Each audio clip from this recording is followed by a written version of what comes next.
నమస్తే. సో ఎన్నో political issues మీద మనం మాట్లాడతాం, పబ్లిక్ ఇష్యూస్ మీద మాట్లాడతాం. ఇది కూడా ప్రజలకు సంబంధించిన విషయమే.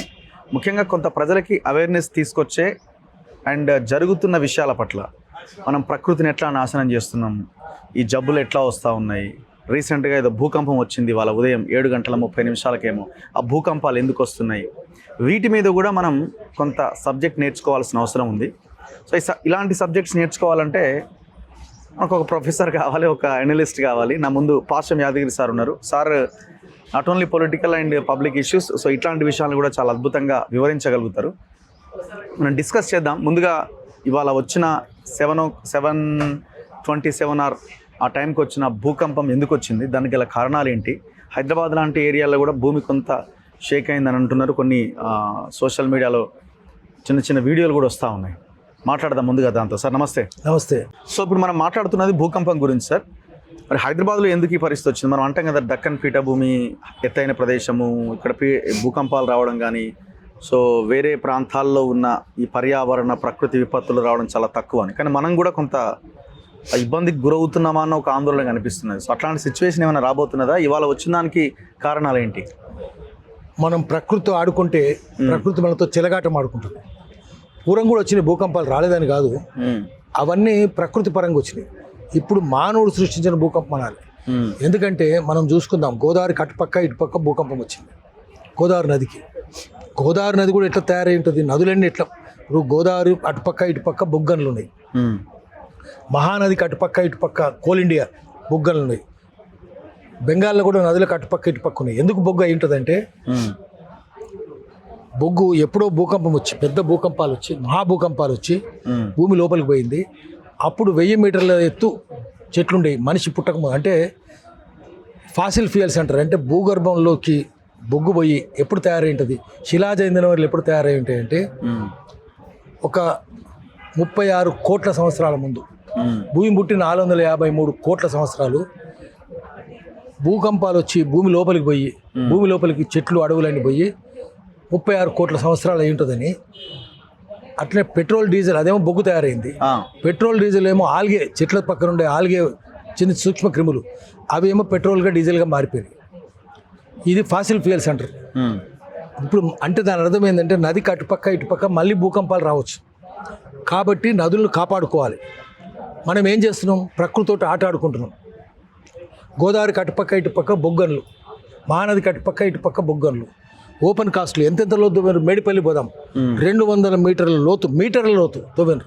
దాదాపు 10 అంతస్తులు ఉంటుందా? 10 అంతస్తులు అంటే ఈజీగా ఉంటుంది, అంతకంటే ఎక్కువనే ఉంటుంది. అంటే దాదాపు చార్మినార్ ఎత్తులో, చార్మినార్ 18 అంతస్తులు ఎత్తుంటుంది. ఓకే, అంత లోతు తవ్వి ఆ తర్వాత బ్లాస్ట్ చేయాలి. కిందికి పోయినా కొద్దీ ఆ బొగ్గు పొరలు చాలా గట్టి పడతాయి. రాయి కూడా అంతే కదా, లోతు పోయినా కొద్దీ గట్టి పడుతుంది రాయి. అట్నే అది కూడా రాయే కదా, కోల్ గట్టి పడితే దాన్ని బ్లాస్ట్ చేయాలంటే డంపర్లతోటి, డ్రాగ్ లైన్లతోటి కాదు, తీయలేవు, బుల్డోజర్ తీయలేవు. డంపర్ చాలా ఒక్కసారి 100 టన్నులు లేపుతుంది. అది చేయలేవు. దానికి ఏం చేస్తారంటే, ఒక్కసారి 50-60 టన్నుల ఎక్స్ప్లోజివ్స్ భూమిలో పెడతారు. 100 అడుగుల లోతున డ్రిల్లింగ్ చేసి లోపల బ్లాస్ట్ ఎక్స్ప్లోజివ్స్ పెట్టి పేలుస్తారు దూరం నుంచి. పేలిస్తే భూమి అంతా కంపించిపోతుంది. ఎందుకంటే దాన్ని మెత్తపరచాలి కదా బొగ్గు. భూమి కంపిస్తే ఏమైందంటే, ఆ చుట్టుపక్కల 30 కిలోమీటర్ల దూరంలో ఎక్కడైనా ఊర్లు ఉంటే అన్ని ఇళ్ళకి నెర్రలు వస్తాయి. దాంట్లో లోపల జంతువులని, చిన్న చిన్న సూక్ష్మ ప్రాణులను చచ్చిపోతాయి. తొండలు, పాములు లాంటివన్నీ చచ్చిపోతాయి. అంత ప్రమాదం జరుగుతున్నది. తర్వాత మట్టిని మీద వేస్తున్నారు, కొండల మీద. మట్టి కింద 20-30 మీటర్ల లోతు మట్టి ఉంటుంది. ఆ మట్టిని తీసి కొండలకు పేరుస్తున్నారు. ఆ జనం పీలిస్తే సిలికాసిస్ వ్యాధి వస్తుంది. దుమ్ము పీలుస్తున్నారు కదా, అన్ని ఊర్లో దుమ్ము పీలుస్తున్నారు. ఇళ్ళ మీద దట్టంగా పేరుకొని పోతుంది. బొగ్గు కణాలు పేరుకపోతాయి, ఆ మట్టి కణాలు పేరుకపోతాయి. రెండింటి వల్ల సిలికాసిస్ వ్యాధి. అది పొలాల్లో పడితే ఉత్పత్తి తగ్గుతుంది. పొలాల్లో పడ్డది అనుకోండి, మడిలో పడ్డది, వరి మడిలో ఉత్పత్తి తగ్గుతున్నది. మట్టి పడితే తగ్గుతుంది కదా, బొగ్గు కణాలు పడితే కూడా తగ్గుతుంది. ఇంత భయంకరంగా ఉంటే జాదుగూడాలు కూడా అదే జరుగుతుంది. బీహార్లో చూసినాం కదా మనం. జాదుగూడాలు ఎంత భయంకరంగా ఉందో ఇక్కడ కూడా అంతే భయంకరంగా. జాదుగూడాలో యురేనియం కూడా ఉంది అనుకోండి. ఇది అన్నిటికంటే మెయిన్ ఏంటంటే, కరీంనగర్ జిల్లాలో ఎంత విధ్వంసమైందో చూసుకుందాం. ప్రకృతితో చిలగాటం ఆడుతున్నాం మనం. కొండలన్నీ మాయమైనవి. ఒక మంత్రి కొండలన్నీ మైనింగ్, అది ట్యాన్ బ్రౌన్ కొండలు చైనాలో చాలా గిరాకీ ఉంది, చాలా కాస్ట్లీ అది. చైనాలో అమెరికాలో కూడా గిరాకీ ఉంది, అటువంటి దొరకదు బ్రౌన్ కలర్. మొత్తము కొండలని కొట్టిపారేసారు. ఆఖరికి కొండగట్టు ఆంజనేయ స్వామి గుడి, ఆ కొండ కొంచెం కొట్టేస్తే బస్సు చుట్టూ తిరిగిపోయింది. బస్సు కింద పడి 65 మంది చచ్చిపోయారు. ఒక్క రాజకీయ పార్టీ వాళ్ళు పోలేదు అక్కడికి. కొండలని పోయినాయి కదా. ఆంజనేయ స్వామి గుడి కూడా లెక్క పెట్టలేదు. లక్షల మంది జాతరకు వస్తారు ఆడికి. ఎవరు లెక్క పెట్టారు? దేవుని కూడా లెక్క పెడతలేరు. ప్రకృతి కూడా తల్లి కదా, ప్రకృతిని కొడితే ఆంజనేయ స్వామి గుడిని కొట్టినట్టే, తల్లినే. ఒకటి. రెండవది ఇసుక మొత్తం ఒక్క కరీంనగర్ జిల్లాలో మానేరు అటుపక్క ఇటుపక్క ఏమైంది? మానేరుకు లారీల ఇసుక లారీల కింద పడి 90 మంది చచ్చిపోయారు. అంత భయంకరంగా ఇసుక తీసుకుపోతారా? శాండ్ మాఫియా, ఇదేమో గ్రానైట్ మాఫియా. శాండ్ ఒక్క నేరల్లో 32 మంది చచ్చిపోయారు. ఎంత పెద్ద ఆందోళన జరిగింది అక్కడ, మనం చూసినాం కదా. ఇంత భయంకరంగా ఉంటే ఇసుక గంగా నది తల్లి కదా, ఇసుక తల్లికి గుడ్డలు కదా. నీ తల్లిని నువ్వు వివేచన చేస్తావా? దుర్యోధను దుశ్శాసన కంటే కూడా హీనం కదా నువ్వు. అట్లా చేస్తారు, ప్రకృతి చేయొద్దని చెప్తారు. ఎందుకంటే నీళ్ళు ఇసుక ఉంటేనే నీళ్ళు నిలుస్తుంది. అండర్ గ్రౌండ్ స్ట్రీమ్స్ అన్ని రీఛార్జ్ అవుతాయి. రీఛార్జ్ కాదు, భూమిలోకి నీరు పోదు, బావులోకి నీరు పోదు. అండర్ గ్రౌండ్ స్ట్రీమ్స్ అని ఎండిపోతాయి. బావులో నీరు రాదు. ఒకటి. తర్వాత అడవులన్నీ కొట్టేసారు కదా కరీంనగర్ జిల్లాలో. ముత్తారం అక్కడ చూసి రామగిరి, అక్కడ అడవి ఉందా? ఎక్కడ లేదు. అడవి అంతా కొండలన్నీ కొట్టేసారు. కొండలు అడవులు కొట్టేసారు. కొట్టేసినాక వర్షాలు ఎట్లా పడతాయి? కొండలు ఉంటే వర్షం పడుతుంది. వర్షం పడితే గోదావరి నిండుతుంది, మానేరు నిండుతుంది, నీళ్ళు వస్తాయి. నీళ్ళు కూడా నిండేది లేదు. అది అయిపోయింది. ఓపెన్ కాస్ట్ ఎన్ని ఓపెన్ కాస్ట్. మేడిపల్లి చూద్దాం ఎంత భయంకరంగా ఉందో. అటుపక్క ఇటుపక్క అన్ని చోట్ల అదే అవుతున్నది. ఇంకా చేయబోతున్నారు ఓపెన్. హైదరాబాద్ దాకా ఎట్లా అంటే ఇక్కడ దాకా ఏముంది? అదే ఇప్పుడు చెప్తాం. దీనివల్ల ఏమైందంటే కొండలు వేయకపోతే భూమి ఏమవుతుంది? కింద భూమి అంతా టాక్టానిక్ ప్లేట్స్ ఉన్నది. ప్లేట్స్ కొండలు ఉన్నప్పుడు ప్రకృతి సిద్ధంగా ఏర్పడ్డది కాబట్టి కొండలు ఉంటే ప్లేట్స్ అట్లనే ఉంటాయి. మీద బరువు లేదనుకోండి అవి ఎగురుతాయి పైకి. అది కుంగితనో టాక్టానిక్ ప్లేట్స్ కుంగితనో పైకి చొచ్చుకొస్తేనో భూకంపాలు వస్తాయి. కుంగిత కూడా భూకంపం వస్తుంది. ఓకే. పైకి చొచ్చుకొస్తే కూడా భూకంపాలు వస్తాయి. సర్జ్ అయితే కూడా. సో కొండలు లేకపోతే పైకి వచ్చేస్తుంది. పైకి వస్తే భూకంపం వస్తుంది. ఎట్లా వచ్చింది లేదు. తర్వాత మట్టి కూడా పోతున్నది కదా. ఇప్పుడు పెద్దపల్లి నుంచి గుంజపడుగు మంతని 5 లక్షల మంది వడ్డేరులను తీసుకొచ్చేసి ఇటుక బట్టీలు మట్టి అంతా పోతున్నది. ఇంత భయంకరమైన ఇటుక బట్టీలు ఎక్కడ ఉన్నాయి? ఆ చట్టం ఉంది అక్కడ. లేబర్ డిపార్ట్మెంట్ ఏం చేస్తుంది? ఫారెస్ట్ డిపార్ట్మెంట్ ఏం చేస్తున్నది? అసలు గవర్నమెంటే లేదు అక్కడ. మైనింగ్ డిపార్ట్మెంట్ ఏం చేస్తుంది? అందరూ అమ్ముడుపోయారు. దీనివల్ల ఏమవుతుందంటే ప్రకృతి వనరులన్నీ నాశనం చేస్తే, ప్రకృతి ప్రకోపిస్తే మనం దాన్ని తట్టుకునే శక్తి మనకు ఉండదు. చాలా భయంకరంగా వచ్చింది.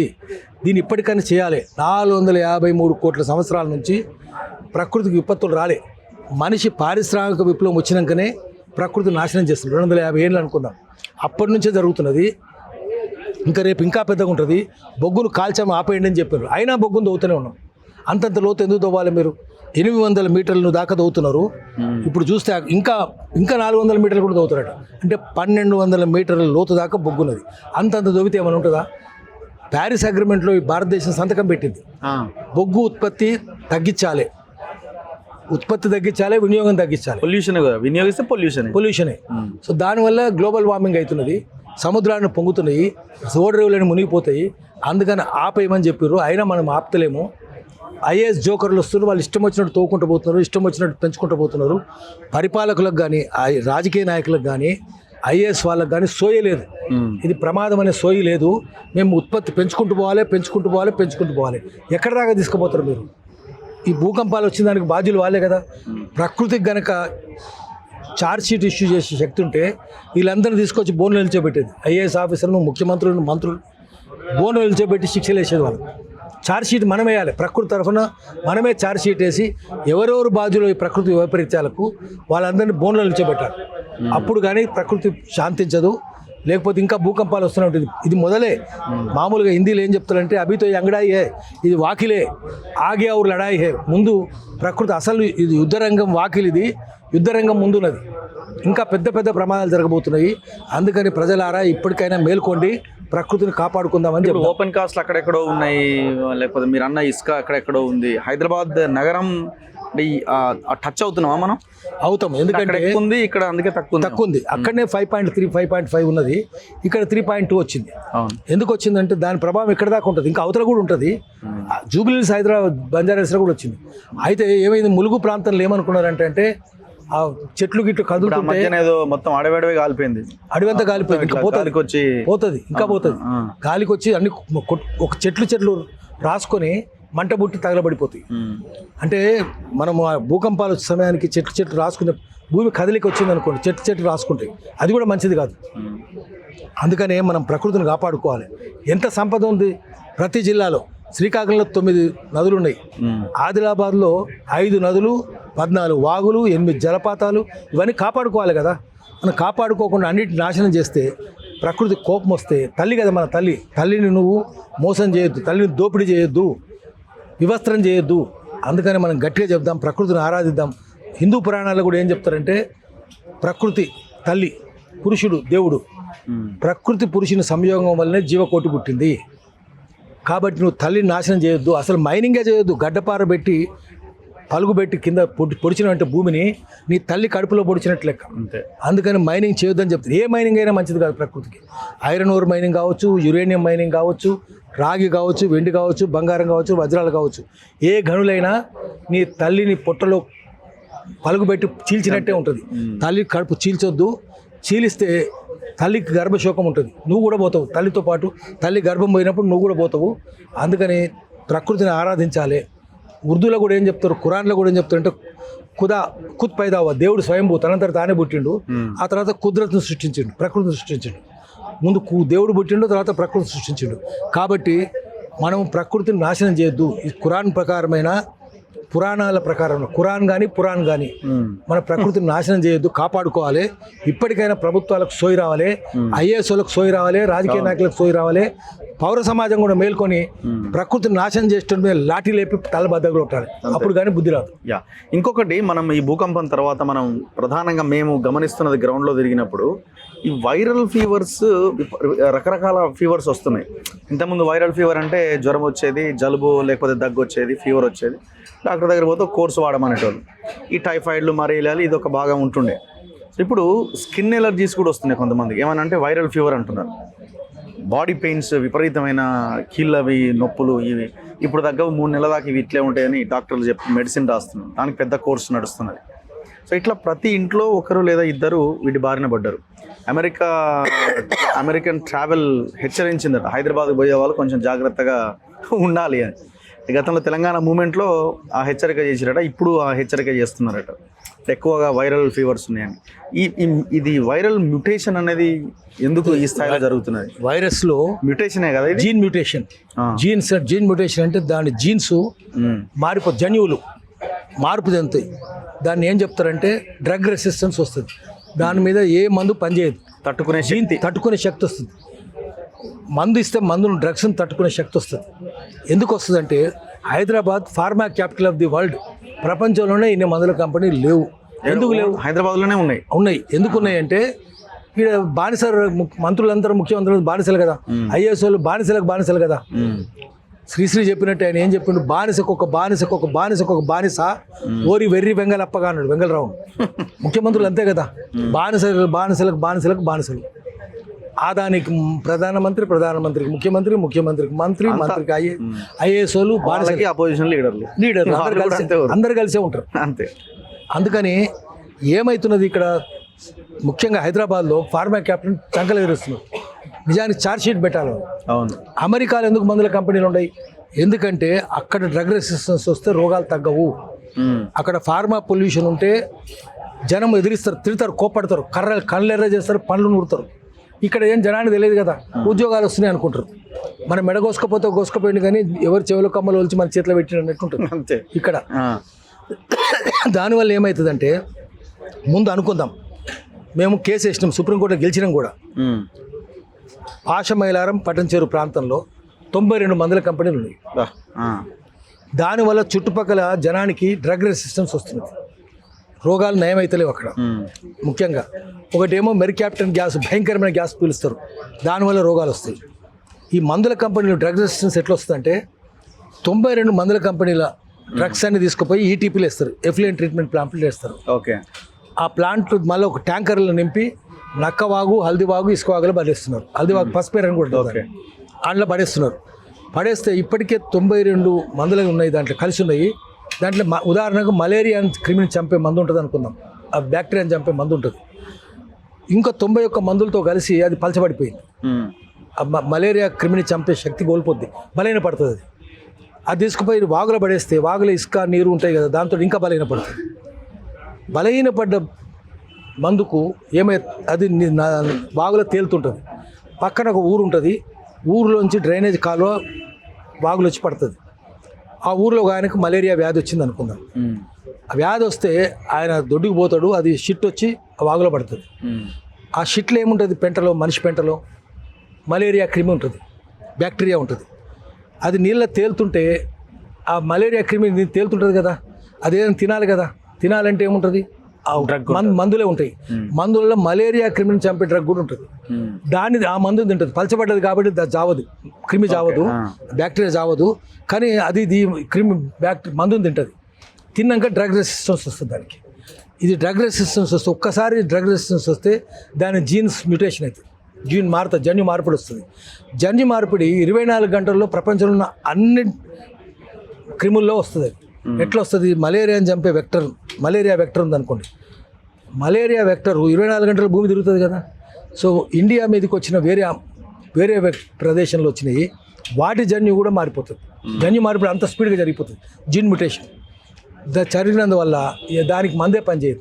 ఎవరికైనా మలేరియా వస్తే ఆ మందే ఇస్తారు కదా, కొత్త మంది అయితే కనిపెట్టరు, ఆ మందే ఇస్తారు. కొత్త మందు కనిపెట్టాలంటే దానికి క్లినికల్ ట్రయల్స్ కావాలి, హ్యూమన్ వాలంటీర్స్ మీద చేయాలి, ఎనిమల్స్ మీద చేయాలి, మళ్ళీ జిఎంపీ ఉండాలి, గుడ్ మ్యానుఫ్యాక్చరింగ్ ప్రాక్టీస్ ఉండాలి, దాని ముద్ర ఉండాలి, ఇన్స్టిట్యూషన్ ఇన్వాల్వ్ చేయాలి. ఇవన్నీ కష్టం అయ్యేది కాదు. ముందు వెంటనే అదే వాడతారు, అమాయకంగా వాడితే పనిచేయదు, పేషెంట్ చచ్చిపోతారు. ఒక మలేరియానే కాదు, అన్ని వ్యాధులు అంతే. ఇట్లా డ్రగ్ రెసిస్టెన్స్ వస్తున్నది, చాలా భయంకరమైంది. అందుకనే ఫార్మా కంపెనీలను తెలంగాణలో రానియొద్దు, హైదరాబాద్ అసలే రానియొద్దు. బానిస రాజకీయ నాయకులు ఉన్నప్పుడు అన్నీ వస్తాయి. అంతకుముందు కేసీఆర్ అదే చేసిండు, ఇప్పుడు వీళ్ళు అదే చేస్తున్నారు. అంతకుముందు కూడా జరిగినాయి, ఒకసారి కాదు ఎన్నిసార్లు జరిగినాయి. మీకు దివీస్ కంపెనీ ఎట్లుంది, పక్కనే మందాయపల్లి, మూసి పక్కనే ఉంటుంది. మందాయపల్లి ఎన్ని కంపెనీలు ఉన్నాయి, చేనేత కార్మికులు ఆడు, అన్ని చేనేత అందరూ అక్కడ చాలా భయంకరమైన రోగాలు పడుతున్నారు. పక్కన దోతిగూడెం ఉంటుంది, పోచంపల్లికి చౌటుపల్లి మధ్య పక్కన. దోతిగూడెంలో ఎన్ని మందుల కంపెనీలు, 10 మందుల కంపెనీలు, మెరికెప్టెన్ గ్యాసు, భయంకరమైన వాసన, రోగాలు. అసలు చౌటుపల్లి చుట్టుపక్కల ఎన్ని రోగాలు, తేరటిపల్లిలో కానీ, కోయగూడెం కానీ, జేకే సారం కానీ, తాళసింగారం కానీ, ఒక ఊరు కాదు అన్ని ఊర్లో డ్రగ్ రెసిస్టెన్స్ వచ్చింది. అందుకని ఆయన ఏం చేస్తాడు, మందుల కంపెనీ అయినా అన్ని రాజకీయ పార్టీలు కొంటాడు, పైసలు ఇస్తాడు. ఎవరు సర్పంచ్, చుట్టుపక్కల గ్రామాల సర్పంచులు పెళ్ళి అయితే మామూలు పెళ్లి కాదు, హైదరాబాద్లో అవుతుంది 2-3 కోట్లు ఖర్చు పెడతారు. ఎక్కడి నుంచి వస్తాయి అంత పెద్దలు, అంత ఇల్లేమో మామూలుగా ఉంటుంది. హైదరాబాద్ అందరికి ఇల్లు ఉంటాయి, వాళ్ళకు ఊరినేమో చిన్నగా చూపించుకుంటారు సర్పంచులు. హైదరాబాద్ ఇక్కడేమో 2 కోట్లు 3 పెద్ద గార్డెన్లు అవుతుంది. అంత ఫోర్ట్ గ్రాండ్ ఉంది కదా, అట్లాంటి మ్యారేజ్ హాల్లో పెళ్ళి అవుతాయి చూపించుకోవడానికి. కట్నాలు కూడా 1-2 కోట్లు ఇస్తారట. ఎట్లా ఇస్తారు, ఆ మందుల కంపెనీలే అందరినీ కొనేస్తున్నాయి, అవినీతి పరులను చేస్తున్నాయి. అందుకని ఫార్మా పెద్ద మాఫియా, దేశం అన్నిటికంటే భయంకరమైన మాఫియా ఫార్మా మాఫియాని. Land mafia, sand mafia, mine mafia, wine mafia కంటే కూడా ఇది చాలా పెద్దది. 60 కోరల 20 కొమ్ముల ఘోర క్రూర కర్కోటకులు వాళ్ళు. అందుకని వాళ్ళ చోటు జాగ్రత్తగా ఉండాలి, వాళ్ళని కనిపెట్టాలి. వాళ్ళకి పర్మిషన్ ఇచ్చే రాజకీయ నాయకులను కూడా గల్లా బట్టి అడగాలి. వాడు లూటీ చేస్తుంటే మనం లాఠీ లేపాలి, మళ్ళీ గుత్పల సంఘం పెట్టాలి, అంతే తప్పదు. సో ఇంకొకటి, ఇప్పుడు గవర్నమెంట్ ఫామ్ అయ్యి ఈ కాంగ్రెస్ గవర్నమెంట్ 1 year కాబోతున్నది. వీళ్ళు మార్పు కోసం వచ్చినామన్నారు, మేము విజయం సాధించినాము గత గవర్నమెంట్తో కంపేర్ చేసుకుంటే అని ఇప్పుడు విజయోత్సవాలు, సభలు, సమావేశాలు కూడా పెడుతున్నారు. సో మీరు కూడా ఈ మార్పు రావాలి, ఆ గవర్నమెంట్ పోవాలి అని కూడా మీలాంటి వాళ్ళం, మనలాంటి వాళ్ళందరం కొంత చేసినాం. సో మీరు సరే పర్లేదు అని అనుకుంటున్నారా, లేకపోతే బాగుంది అనుకుంటున్నారా, చెత్త అని అనుకుంటున్నారా? ఎన్ని మార్కులు వేస్తారు దీనికి? మార్పు మనకు తెలుసు కానీ ఇంత దరిద్రంగా ఇంత తొందరగా పతనం అయింది అనుకోలేదు. ఓకే, వాడు 10 ఏళ్ళు పట్టింది, వాళ్ళకు 10 నెలలు అయిపోయింది. తెలంగాణలో సామెత ఉంటుంది ఏంటంటే, మొసళ్ళు ఎక్కడ పోతాయి, మీ చెరువు ఎండిపోతే కింద చెరువులకు పోతాయి. అంతేగా, బీఆర్ఎస్ చెరువు ఎండిపోయింది, అందులో ఉన్న మొసళ్ళందరూ అవందరూ కాంగ్రెస్ చెరువులకు వచ్చినాయి. మళ్ళీ వాళ్ళే కదా, ఆ పాడు ముఖాలే కదా, ఆ రాక్షసులే కదా, ఆ మాఫియానే కదా, మంత్రులంతా వాళ్ళే కదా. ఇక్కడ ఏమైనా తేడా ఉందా? ఒక రేవంత్ రెడ్డి ముఖం ఒకటే మారింది, ఆయన ఒకటే ముక్ట అంటారు, అంటే ముఖం అదొక్కటే ఉంది, ముసుగు ఒకటే ఉంది, తక్కినంత వాళ్ళే మళ్ళీ అదే. ఆ రాక్షసులే ఉన్నారు. జిల్లాకు, ఒక జిల్లా కాదు, ఎక్కడైనా తీసుకోండి, ఖమ్మం జిల్లా తీసుకోండి, ఇంకో జిల్లా తీసుకోండి, బీఆర్ఎస్లో రాక్షసులే ఉన్నారు. ఇప్పుడు తేడా ఏమి లేదు. కాబట్టి అదే దోపిడీ కొనసాగుతుంది. ఒక్క వాగ్దానాన్ని అమలు చేశారా మీరు? మీరు ఇచ్చిన వాగ్దానం అంటే మాకు తెలియదండి, డబ్బులు ఉన్నాయని అనుకొని వాగ్దానం చేసినాం. మీకు తెలిసి మీకు మొదటే తెలిసిన అందరూ తెలుసు మనకు ఆ సంగతి. తెలిసి మీకు డబ్బులు లేవని తెలిసి కూడా వాగ్దానం చేసినంటే మీరు బద్మాష్ 420. తెలియక వాగ్దానం చేసినంటే మీరు బేకూఫ్ 420. బేకూఫ్ 420 బద్మాష్ 420 మీకు పరిపాలించే నైతిక అర్హత లేదు. మీరు రాజీనామా చేసి వెళ్ళిపోవాలి ఒకటి. తర్వాత ముందు చేయాల్సింది ఏంది, కేసీఆర్ ఒక పద్ధతి ప్రకారము విద్య నాశనం చేశాడు, వైద్యం నాశనం చేశాడు. కేసీఆర్ కావచ్చు, రేవంత్ రెడ్డి కావచ్చు, కాంగ్రెస్ కావచ్చు, బీఆర్ఎస్ కావచ్చు, జనానికి విద్య రావద్దు, చదువు రావద్దు, తెలివి రావద్దు. తెలివి వస్తే అది శాంతి భద్రతలకు విఘాతం కలిగిస్తుంది. ప్రశ్నిస్తారు కదా, ప్రశ్నించొద్దు. అందుకని చదువు రావద్దు. ఫుల్ మాత్రం మందు అయితే ఫుల్ కొట్టాలి. ఎందుకంటే మందుల కంపెనీలన్నీ వాళ్ళే, అవన్నీ American company, Shaw Wallace, United Brew, Shaw Wallace, McDonald ఇవి కంపెనీలే కదా. వీళ్ళ డీలర్స్ అందరూ రాజకీయ నాయకులే. తర్వాత హాస్పిటల్ కూడా వాళ్ళే. రోగం వచ్చి హాస్పిటల్ పోతే ఆసుపత్రులు నిండుతాయి, జేబులు నిండుతాయి. మందుల కంపెనీలు వాళ్ళే. వాడు తాగినోడు మత్తులో తూలుతూ ప్రభుత్వం ఏ దొంగ పనులు చేసినా ప్రశ్నించడు. అట్లా కూడా లాభమే. రోగాలు చచ్చిపోయింది అనుకోండి, జనాభా తగ్గాయి, ఎట్లయినా లాభమే. అందుకని జనాన్ని అందరూ తాగుబోతులంగా తయారు చేస్తున్నారు. ప్రెస్ క్లబ్ కూడా అంతే కదా, బూజర్స్ క్లబ్బే కదా. ఎవరు ప్రశ్నిస్తారు అక్కడంతా? అన్ని వృత్తులు. అప్పుడు చలపతిరావు గారు ఏమో జర్నలిజం గురించి చెప్పిండు. జర్నలిజం 52లో చెప్పిండు. Journalism has become toasting, feasting and feting. Fete విందు మందు వినోదం అన్నాడు. ఇప్పుడు అన్ని వృత్తులు అంతే. వైద్య వృత్తి కూడా అట్నే అయిపోయింది. డాక్టర్ల కాన్ఫరెన్స్ పోతే ఫుల్ మందు కొడుతుంటారు. మనకు మందు కొట్టొద్దని చెప్తారు. మందు కొట్టి నువ్వు కొట్టు నువ్వు నా ఆపరేషన్ టేబుల్ మీదకి వస్తావు, నాకు సర్జికల్ నైఫ్ కిందకి వస్తావు అని చెప్తారు. కానీ వాళ్ళ కాన్ఫరెన్స్ పోతే ఫుల్ మందు కొడుతుంటారు. మరి ఇట్లా అన్ని వృత్తులు అట్నే, ఒక వృత్తి కాదు. టీచర్లు అట్నే తయారయ్యారు. మందులు అలవాటు చేసిన వాళ్ళు పిల్లలు 15-14 పిల్లలు మందు, గంజాయి, డ్రగ్స్, ఓపియం అన్ని రకాలే మొదలైనవి. జనమే ఒక పద్ధతి ప్రకారం ప్రభుత్వం వాళ్ళని మందుకు అలవాటు చేస్తున్నారు. ఒకటి వైద్యం నాశనం చేశారు, విద్య నాశనం చేశారు. అన్ని కార్పొరేట్ ఆసుపత్రులే. గవర్నమెంట్ ఆసుపత్రులు పద్ధతి ప్రకారం గవర్నమెంట్ ఆసుపత్రులు రిక్రూట్మెంట్ ఉండదు. రిటైర్ అవుతారు, కొత్త రిక్రూట్మెంట్ ఉండదు. గవర్నమెంట్ హాస్పిటల్లో మంచాలు కూడా ఉండవు. గవర్నమెంట్ హాస్పిటల్లో వెంటిలేటర్లు ఉండవు, డ్రగ్స్ ఉండవు, ప్యాథాలజీ ఉండదు, టెస్టులు ఉండవు, ల్యాబ్ అన్నీ బయటికి పోవాలి. ఎందుకంటే ఆసుపత్రులు వాళ్ళే కాబట్టి ఆ ఆసుపత్రులు నిండాలంటే వాళ్ళు బయటికే పోవాలి. ఇక్కడ ఏమి సౌకర్యాలు లేకుండా చేయాలి. మెడికల్ కాలేజీలు, అసలు మెడికల్ కాలేజీలు ఎందుకు పోవాలి? ప్రైవేట్ మెడికల్ కాలేజీకి పోతే ఎవరు పోతారు? ప్రైవేట్ ఆసుపత్రికి పోతే ఏమైందంటే పూర్వం ఏం చెప్పేవాళ్ళంటే ఆసుపత్రి వైద్యుడు అంటే వైద్యో నారాయణో హరి. అది ప్రభుత్వ ఆసుపత్రికి పోతే ఇప్పటికి కూడా వైద్యో నారాయణ హరే. కానీ ప్రైవేట్ ఆసుపత్రికి పోతే మాత్రం వైద్యో యమరాజ సహోదర. యమరాజ సహోదరుడు ఏం చేస్తాడు? యమరాజేమో ప్రాణం మాత్రమే తీసుకుపోతాడు. యమరాజు సహోదరుడు ప్రాణము ధనము రెండు తీసుకుపోతాడు. యముడు తీసుకుపోడు కదా, సహోదరుడు తీసుకుపోతాడు.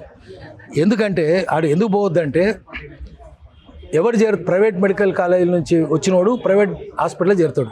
ప్రైవేట్ మెడికల్ కాలేజ్ ఎవరు చేరుతాడు? మెరిట్ లేనివాడు చేరుతాడు. తర్వాత యాక్సిడెంట్ అయితే శవాలు ఎక్కడ పోతాయి? గవర్నమెంట్ హాస్పిటల్కే పోతాయి. గవర్నమెంట్ హాస్పిటల్ నుంచి గవర్నమెంట్ మెడికల్ కాలేజ్ పోతాయి. ప్రైవేట్ హాస్పిటల్కి పోవు, ప్రైవేట్ మెడికల్ కాలేజ్కి పోవు. కాబట్టి వాడు 5 ఏళ్ళు అనాటమీ క్లాసే ఉండదు. శవాలనే చూడడు, కొయ్యడు. వానికి కిడ్నీ ఎట్లుంటుంది, లివర్ ఎట్లుంటుంది, హార్ట్ ఎట్లుంటుంది, ప్రాక్టికల్ క్లాసెసే ఉండదు. సో ముందే మెరిట్ లేదు, తర్వాత రెండవది ప్రాక్టికల్ క్లాసెస్ లేవు. అందులో what is bloody quack? Management సీట్లే కదా, మళ్ళీ మేనేజ్మెంట్ సీట్ అంటే లంచాలు ఇచ్చే, క్యాపిటేషన్ అంటే లంచమే కదా. మెరిట్ లేనోడు లంచం.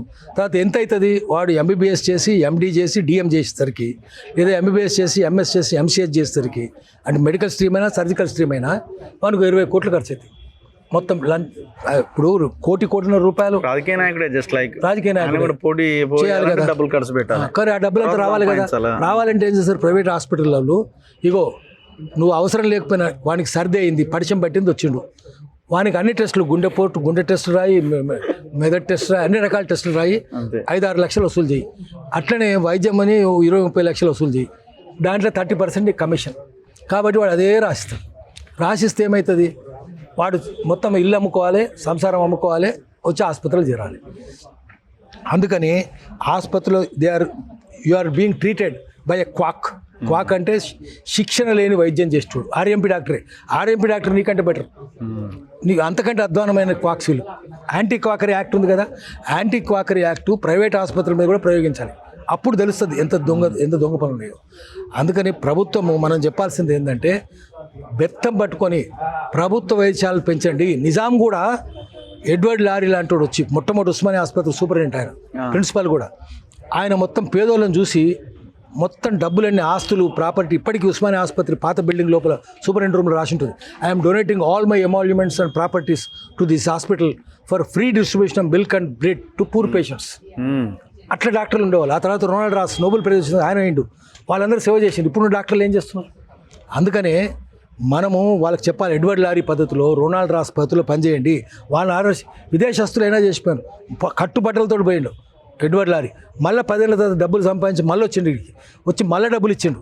వాళ్ళందరూ బ్రెడ్కి ఫ్రీగా ఇస్తుంటే తినకపోతే ఫంగస్ వస్తుంటే బ్రెడ్ బిస్కెట్ తయారు చేసి ఉప్పు తినాలంటే ఉప్పు తయారు చేసి ఇచ్చిండు. నేను వెళ్ళిపోయినాక ఎవరు ఇస్తారు వీళ్ళకంటే నిజాం నేను ఇస్తాను. అందుకని దానికి పేరు ఉస్మానియా బిస్కెట్ అనే పేరు వచ్చింది. అట్లా ఉస్మానియా బిస్కెట్ నిజాం లాంటి వాడు కూడా ఒక రాజు ఇస్తే ప్రజాస్వామ్య దేశం ఏం చేస్తుంది, ప్రజాస్వామ్య ప్రభుత్వం ఏం చేస్తున్నది?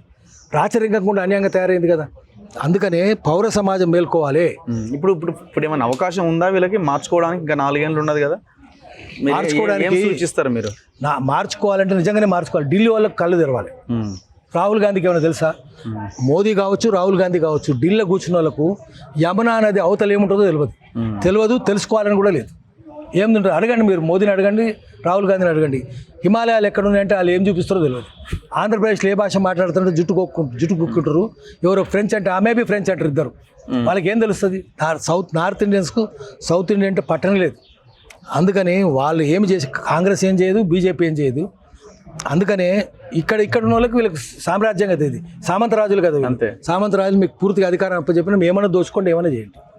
నిజాం ఏమైనా చేస్తే బ్రిటిష్ వాడు అడిగిండా? ఏం చేయలేదు. అయితే ఏమవుతుందంటే అప్పటికిప్పటికి ఏం తేడా లేదు. ఎందుకు లేదంటే నిజాం పోయినాక పోలీస్ యాక్షన్ తర్వాత ఏం మార్పు లేదు. విముక్తి కాలేదు తెలంగాణ, విద్రోహమే అయింది తెలంగాణ. అది హైదరాబాద్ విద్రోహం, విముక్తి కాదు. నిజాంను తీసుకొచ్చి 1950 26 జనవరి నాడు ఇదే సర్దార్ పటేల్ సంతకంతో నెహ్రూ ప్రభుత్వము నిజాంను తీసుకొచ్చి ప్రముఖ్ చేశారు. రాజ్భవన్లో కూర్చోబెట్టారు. ఇప్పటికి మీరు రాజ్భవన్లో పోతే మొట్టమొదటి గవర్నర్ ఎవరంటే ఉస్మాన్ అలీ ఖాన్. పెద్ద బొమ్మ ఉంటుంది రాజ్భవన్లో. జిష్ణుదేవత చిన్నగా ఉంటుంది, ఈయనది పెద్దగా ఉంటుంది. 1956 అక్టోబర్ 31 వరకు నిజామే గవర్నర్గా ఉన్నాడు. నిజాం మీద పోరాటం చేసిన అందరూ జైలుకు పోయినారు, ఉరిశిక్షలు పడ్డాయి. 3600 మందిని చంపేసింది ఇండియన్ ఆర్మీ. నల్లా నరసింహులు లాంటి వాళ్ళని, నంద్యాల శ్రీనివాసరెడ్డి లాంటి వాళ్ళని జైలు పెట్టినరు, ఉర్దియాలని చూసినారు. 1959 వరకు జైలు ఉన్నారు. అప్పుడు ఏం జరిగింది? జైలు ఉండాల్సిన వాళ్ళు రాజ్భవన్లు ఉన్నారు, రాజ్భవన్లు ఉండాల్సిన వాళ్ళు జైలు ఉన్నారు. ఒక న్యూరంబర్గ్ ట్రయల్ జరిగింది. జర్మనీలో అరాచకాలు చేస్తే నాజీలు వాళ్ళ మీద న్యూరంబర్గ్ ట్రయల్ చేసి శిక్షలు వేసారు.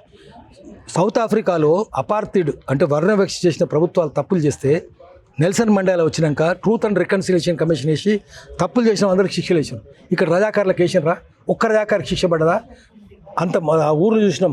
కూటిగల్లు, బైరాన్పల్లి 180 మంది చంపిరి. 3 ఊర్ల గ్రామాల ఆడవాళ్ళందరినీ తీసుకొచ్చి బట్టలు మించి బతుకమ్మలు ఆడిచారు. ఒక్కరికి శిక్ష పడ్డదా? లాయకలికి పడ్డదా? సర్దార్ కాశ్మీరాజుకి పడ్డదా? ఎవరికి పడ్డది? ఎవరి శిక్షలు పడలే. అప్పుడు ఏ జరుగుతున్నది, ఇప్పుడు అదే జరుగుతున్నది. అందుకని ప్రజలే మేల్కొనాలి. అప్పుడైనా ఇప్పుడైనా అదే దొంగలు కూర్చున్నారు గద్దె మీద.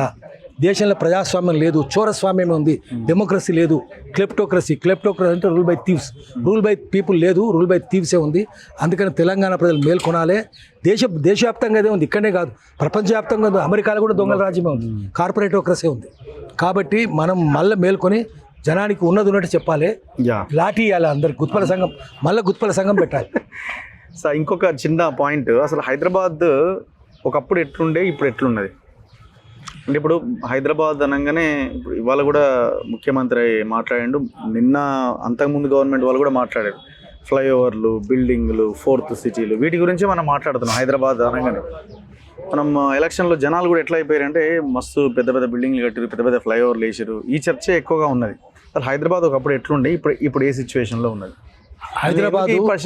దీనికి లింక్ క్వశ్చన్ ఏంటంటే, air quality index Sanath Nagar ఏరియాలో 311 ఉంది, మనకు ఢిల్లీలో 400 ఉంటుంది. అంటే భవిష్యత్తులో హైదరాబాద్ ఢిల్లీ కాబోతున్నదా? అంత ప్రమాదకర స్థాయిలోకి మనం వెళ్ళబోతున్నామా అన్నది ప్రధానమైన చర్చ. ఢిల్లీని మించిపోతుంది. ఎందుకంటే ఢిల్లీలో ఇంత పొల్యూటెంట్స్ లేవు. హైదరాబాద్ చుట్టూ అది ఫార్మా క్యాపిటల్ కాదు, అది ఫార్మా క్యాపిటల్ ఒకటి. రెండవది ఏంటంటే ఢిల్లీలో హీట్ హైలాండ్స్ ఫామ్ అవుతున్నాయి.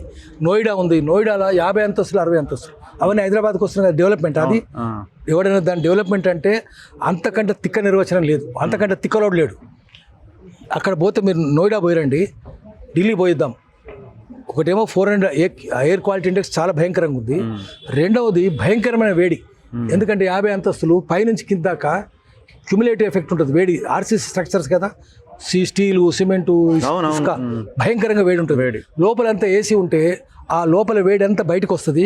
ఆ బయట రోడ్డు మీద ఫుట్పాత్ల మీద అమ్మేటోడు, రిక్షాలు దొక్కేటోడు, ఆటోలు నడిపేటోడు వడదెబ్బకి చచ్చిపోతున్నారు. 55-54 డిగ్రీలు అక్కడ హీట్ ఐలాండ్స్ తయారవుతున్నాయి. బాంబేలో కూడా అంతే, పెద్ద పెద్ద ఐలాండ్స్. అక్కడ ఏంది ఇంచెస్లు అమ్ముతారు. బాంబేలో ఇంచెస్లు అమ్మితే ఏమవుతుంది అక్కడ ఊర్లలో, అక్కడ చెప్తున్నారు పెద్ద పెద్ద 20 కోట్లు 30 కోట్లు పెట్టిన ఇళ్ళల్లో ఉంటారు, అపార్ట్మెంట్స్లో 30 అంతస్తు 40 అంతస్తు ఉంటోళ్ళు. ఓ జుగ్గి చేపడి బెహతరే. ఆ గుడిసెలు చూడరా వాడు ఎంత ఆనందంగా ఉన్నాడు, మనకంటే సుఖంగా ఉన్నారు వాళ్ళు. ఇక్కడ చూడు చచ్చిపోతున్నాం మనం ఎండకు. వాడు అమెరికాలో మా అబ్బాయి డబ్బులు పంపి అనవసరం ఇక్కడ కొన్నాడు, వాడికి బుద్ధి లేదని చెప్తున్నారు. అందుకని హైదరాబాద్ కూడా డెవలప్మెంట్ కాదు, ఇది డెవలప్మెంట్ కాదు, విధ్వంసం. అది ఈ విధ్వంసాన్ని డెవలప్మెంట్ అని చెప్పడానికి అంతకంటే తిక్క నిర్వచనం ఇంకోటి లేనే లేదు. ఎట్లుంటుండే Hyderabad was air condition by nature, beauty. Hyderabad చాలా ఎత్తు మీద ఉంది కదా, డక్కన్ ప్లేటో కదా, చల్లగా ఉండాలి, మొత్తం అడవే. ఇప్పుడు దీన్ని హైదరాబాద్ జూబిలీస్ని వచ్చి మీ రవీంద్రనాథ్ ఠాగూర్ ఏమనంటే కోయిస్తాన్ అన్నాడు. కోయిస్తాన్ అంటే కోయి అంటే కొండలు, కోయడ ఉంది కదా కొండలండి. కోహినూర్ అంటే లైట్ మౌంటైన్ ఆఫ్ లైట్ అని. కోహి అంటే ఉర్దూలో కొండలు. చల్లగా ఉండేది, ఎత్తు మీద ఉంటుంది కదా, ఎత్తు ఉంటే చల్లగా ఉండాలి.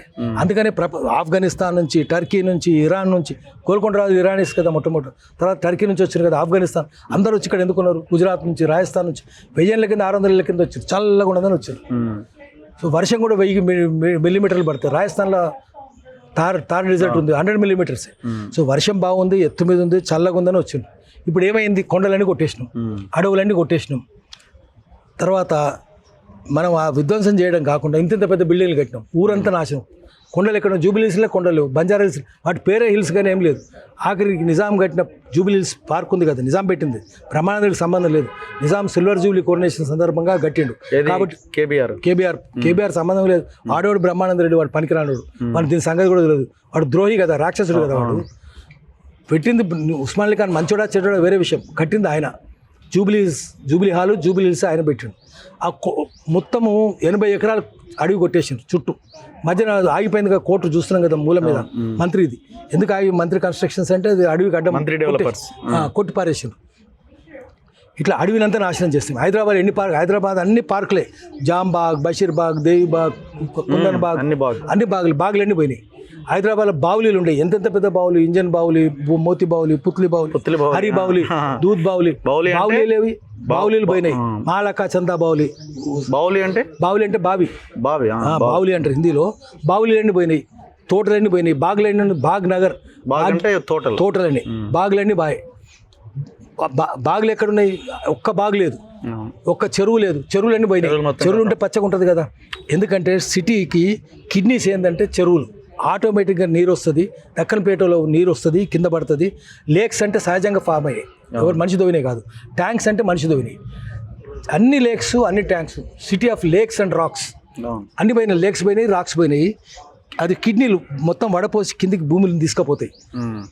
లేక్స్, ట్యాంక్స్ పోయినాయి. అంటే ట్యాంక్ అంటే ఏమైంది అన్నట్టు, హైదరాబాద్ సిటీ దానికి అన్ని పోయినాయి, మొత్తం పోయినాయి. అది పోయింది. బాగులన్నీ ఏంటంటే లంగ్ స్పేస్, అది ఊపిరితిత్తులు బాయ్, కిడ్నీలు బాయ్, ఇంకేముంది హైదరాబాద్ సిటీ. హైదరాబాద్ ఊపిరితిత్తులు, ట్యాంక్స్ అన్ని ప్రపంచమంతా చెప్తారు. ఒక సిటీకి కిడ్నీస్ ఏంటంటే ట్యాంక్స్, లంగ్ ఊపిరితిత్తులు ఏంటంటే తోటలు, అడుగులు. మేము ఊర్లలో ఉన్నప్పుడు అంటుండేది హైదరాబాద్ వచ్చిన నీళ్లు పడ్డట్టుని అని ఒక ఇది కూడా ఉంది కదా. హైదరాబాద్ గండిపేట నిలబడి అని గండిపేట కట్టింది అంటే వరదలు వచ్చినాక 1908 సెప్టెంబర్ 17 వరదలు వచ్చిన అప్పుడు ఏమైందంటే పాలమాకుల చెరువు కొట్టుకొని పోయి కింద నీళ్లు నందికత్వాలు పడ్డది. నందులకత్వ పోయి పిరంగినాల పోయి ఈశానది పోయి మూసానది హైదరాబాద్ పోయింది. అప్పుడు అందరికంటే పెద్ద ఇంజనీర్ ప్రపంచంలో మోక్షగుండ విశ్వేశ్వరయ్య, ఆయన తీసుకొచ్చి ప్లాన్ చేయమని బ్రిటిష్ రెసిడెంట్ చెప్తే తీసుకొచ్చి చేసింది. అద్భుతమైన ప్లానింగ్. అవును, అద్భుతం. ఆ చెరువు కోసి మొత్తం ఇప్పటికీ మనం కిందికి పోతే పుప్పాల కూడా అంతా ట్యాంక్ ఇంకా ఉంటుంది. అంత చక్క డ్రైనేజ్, గీనేజ్, రోడ్లు. ఇప్పుడు మీరు చార్మినార్ నుంచి సికింద్రాబాద్ స్టేషన్ దాకా ఒక అంగుళం మన పెంచారా మీరు? అవసరమే లేదు. అప్పుడే అంత దూరదృష్టి 100 ఏళ్ల క్రితం కట్టింది, కంప్లీట్ చేసి ఎంత వెడల్పు ఉన్నాయి చూడండి, అంత వెడల్పు చేసిండ్రు. సెక్రటరీ ఎంత అందంగా ఉండే, కూల్చేస్తారు కదా మరి, ఎందుకు కూల్చేసినట్టు సెక్రటరీ అంత అందంగా ఉండే పాత సెక్రటరియట్ మొత్తం నాశనం చేసి కేసీఆర్ ఇప్పుడు కట్టింది ఏంది, అది పోటంకిన్ విలేజ్, అది సినిమా సెట్టింగ్, అది ఏం లేదు, లోపల ఏం లేదు, సినిమా సెట్టింగ్ లాగానే. ఇప్పుడు చేయాల్సింది, ఇప్పుడు చూసుకుందాం. చంద్రబాబు నాయుడు ఏదో అన్నాడు, అప్పుడు ప్లాన్ అన్నాడు, హైటెక్ సిటీ అన్నాడు. అది అమెరికా వాళ్ళు చెప్పారు, వాళ్ళ బానిస కాబట్టి ఇది చేసాడు. చేస్తే కింద టోలీ చౌకీలో వరదలు వచ్చినాయి. ఎందుకు వచ్చినాయి? అక్కడ నుంచి 4 పైపులు వేస్తే పక్కనే గోల్కొండ పక్కన మూసినది, నీళ్ళన్నీ అందులోకి వెళ్ళిపోతాయి. మీకు దిమాగే లేదు కదా, ప్లానింగే లేదు, పైపులు వేయలేదు, ఆ నీళ్ళన్నీ వచ్చినాయి, కింద టోలీ చౌక్ నిండిపోయింది, బోట్లలో పోవాల్సి వచ్చింది. అంటే ఇప్పుడున్న వాళ్ళకి తలకాయ ఉందా, దిమాగ్ ఉందా? లేదు. వీళ్ళు IAS officers English parenting jokers వాళ్ళు. ఏమో చెప్పి వాడు అగ్రికల్చర్ అది మన ఇరిగేషన్ ఏఈ 200 కోట్ల అక్రమ ఆస్తుల్లో పట్టుబడి నికేష్ అందరూ మొత్తం డిపార్ట్మెంట్ ఆఫీసర్. అసలు ఇరిగేషన్ డిపార్ట్మెంట్ రద్దు చేయాలి. చెరువులకు ఎన్ఓసీలు అంతా వీళ్ళే కదా, వీళ్ళే చేయాలి. అసలు ఇరిగేషన్ డిపార్ట్మెంట్ ఎందుకు ఉంటుంది? తినేటందుకే. ప్రపంచవ్యాప్తంగా అమెరికాలో 2119 డ్యాములు పేల్చేస్తే కూల్చేస్తే ఇక్కడ ఎందుకు కడుతున్నారు మీరు? ఎందుకంటే కాంట్రాక్టర్లను మేపడానికి, ఇరిగేషన్ ఇంజనీర్ మేపడానికి, రాజకీయ నాయకులు తినడానికి ఇరిగేషన్ డిపార్ట్మెంట్ రద్దు కావాలి. ఉండనే వద్దు. ఏదైనా కడితే 2 TMC 3 TMC కంటే ఎక్కువ నీరు స్టోరేజ్ కానే వద్దు. చిన్న బరాజులు కట్టాలి. బరాజులే మామూలుగా హనుమంతరావు గారు ఏం చెప్పినారు? స్టెప్ ల్యాడర్ సిస్టమ్, ప్రతి 10 కిలోమీటర్లకు 1 TMC నిలువ ఉండేట్టు చేయండి. పైనుంచి కిందికి బారుతుంటుంది కదా నది, ఆ నీరు అటు ఇటు కాలువలు తవ్వితే గ్రావిటీ ద్వారా నీరు బారుతుంది. ఒక్క నయా పైసా ఖర్చు పెట్టాల్సిన పని లేదు. తర్వాత ఏ నది రివర్ వాటర్ను ఆ నదిలోనే స్టోర్ చేయాలి, ఇంకో నదికి తరలించొద్దు. ఒక రివర్ బేసిన్ నుంచి వాటర్ను ఇంకో రివర్ బేసిన్ తరలించొద్దు. గోదావరి రివర్ బేసిన్ వాటర్ను కృష్ణా రివర్ బేసిన్ తరలిస్తారా? బుద్ధి ఉందా మీకు? అది ప్రకృతి విరుద్ధమైన పని కదా. అందుకని డిపార్ట్మెంటు దొంగల డిపార్ట్మెంట్ అయింది, ఇరిగేషన్ డిపార్ట్మెంట్. అందుకని రద్దు చేయాలి. అందరిని ఆఫీస్ వాళ్ళని నిరుద్యోగులు చేయాలి, చేసి వాళ్ళకి నిరుద్యోగ వృత్తి అండి ఇంజనీర్లకు, అప్పుడు బుద్ధి వస్తుంది. సో చూద్దాం మరి. ఇప్పుడు ఈ 311 AQI ఇండెక్స్ ఇది 7 దాకా పోద్ది అన్నది కొంత ఆందోళనకరం, భయంకరంగా ఉంటుంది హైదరాబాద్. అందుకనే హైదరాబాద్ను దేశానికి 2వ రాజధాని చేయొద్దు అంటున్నాం. ఢిల్లీలో ఎంతకాలం ఇక్కడ ఉంటారు మనం అంటుంటే, హైదరాబాద్ సౌత్లో కూడా ఉండాలంటారు. మీరు ఎక్కడైనా పెట్టుకోండి, హైదరాబాద్లో మాత్రం పెట్టుకోకండి. పెట్టుకుంటే హైదరాబాద్ నాశనం అవుతుంది. హైదరాబాద్ మాకు ప్రేమ ఉంటే మాత్రం దాన్ని ఇక్కడ రానివద్దు. దేశ రాజధాని 2వ రాజధాని ఇక్కడ ఉండొద్దు. వాళ్ళు ఏం చెప్తారంటే ముంబై నాగ్పూర్, ఒక సెషన్ ముంబైలో అయితే అసెంబ్లీది, ఇంకో సెషన్ నాగ్పూర్లో అవుతుంది. అట్నే సెక్రటరియట్ అక్కడ ఉంది, ఇక్కడ ఉంది, 2 చోట్ల ఉంది. అట్నే అక్కడ ఢిల్లీలో హైదరాబాద్లో పెడతామంటున్నారు. మేము మాత్రం గట్టిగా వ్యతిరేకిస్తున్నాం. హైదరాబాద్ మీరు రానివద్దు, మీ దొంగ కల్చర్ మాకు తీసుకొని రావద్దు. ఢిల్లీలో అందరూ దొంగలే ఉంటారు. ఢిల్లీ అంటే పైరవీల రాజధాని. మీరు పైరవిందులు మాకు రావద్దు. మీ రాజకీయ సంస్కృతి, మీ ఆర్థిక సంస్కృతి, మీ దోపిడీ సంస్కృతి మా దగ్గర రావద్దు. మేము బారికేడ్స్ కట్టి ఇక్కడ రావద్దని చెప్పి, Hyderabad is out of bounds, మీరు ఇక్కడ రావడానికే వీల్లేదని చెప్పి ప్రతి చోట బోర్డులు పెడదాము, వాళ్ళని తరిమేద్దాం వస్తాయి. Right sir, thank you very much. ఇది పాసం యాదగిరి సార్తో డిఫరెంట్ ఇష్యూస్ పైన ఇంటర్వ్యూ. చూస్తూనే ఉండండి మన తొలి వెలుగు.